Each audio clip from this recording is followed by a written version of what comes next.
जम्मू कश्मीर के पहलगाम में 22 अप्रैल को हुए हिंदू पर्यटकों के नरसंहार की जांच में एक बड़ा खुलासा हुआ है।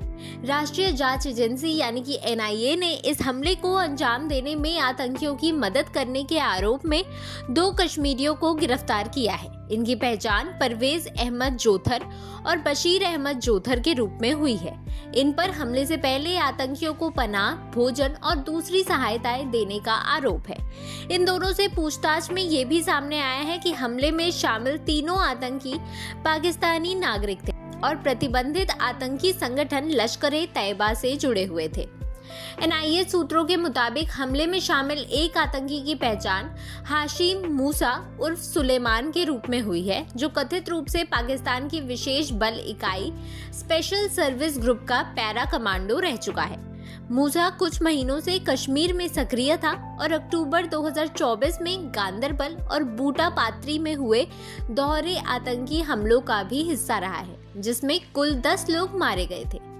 सूत्रों का तो ये भी कहना है कि हाशिम मूसा को एसएसजी से लश्कर-ए-तैयबा को लोन पर दिया गया था ताकि वो सुरक्षा बलों और गैर स्थानीय नागरिकों पर लक्षित हमले कर सके। उसके साथियों में एक और पाकिस्तानी आतंकी अली भाई और स्थानीय आतंकी आदिल हुसैन ठोकर शामिल है। आदिल को पाकिस्तान में आतंकी प्रशिक्षण मिला था। टाइम्स ऑफ इंडिया की रिपोर्ट के मुताबिक एनआईए ने परवेज और बशीर को गिरफ्तार करने से पहले तकनीकी निगरानी और लगभग 15 ओवरग्राउंड वर्करों से मिले इनपुट का विश्लेषण किया था। इन सभी लोगों का हमलावरों से सीधा या फिर इनडायरेक्ट संबंध था। जांच में ये भी सामने आया कि आतंकी पाकिस्तानी हैंडलरों से संपर्क में थे और बातचीत के लिए अल्ट्रा जैसे चीनी ऐप्स का इस्तेमाल कर रहे थे। एनआईए को शक है कि हमलावर अभी भी त्राल, कुलगाम, अनंतनाग के जंगलों में छुपे हुए हैं। इस मामले में गिरफ्तार दोनों आरोपियों को जम्मू स्थित एनआईए कोर्ट में पेश किया जाएगा। उनकी हिरासत में पूछताछ से इस हमले की साजिश और पाकिस्तान से उसके जुड़ाव को लेकर अहम जानकारियां मिलने की उम्मीद है।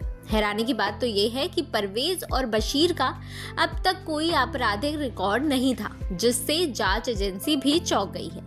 एनआईए ने इन दोनों को गैर कानूनी गतिविधि अधिनियम की धाराओं के तहत गिरफ्तार किया है। पहलगाम हमले में 26 निर्दोष पर्यटकों की जान चली गई थी और 16 अन्य गंभीर रूप से घायल हुए थे। यह हमला घाटी में अब तक के सबसे भयावह आतंकी हमलों में से एक माना जा रहा है। वहीं ये जो 2 लोग पकड़े गए हैं, उनका कहना है कि जिन लोगों ने इस घटना को अंजाम दिया था वो विशेष रूप से आसिम मुनीर द्वारा ट्रेन किए गए जवान थे। उन्हें आसिम मुनीर ने खास रूप से ट्रेन किया था। इस पहलू पर भी एनआईए जांच कर रही है और उन सभी को पकड़ने के लिए तमाम कोशिशें की जा रही है।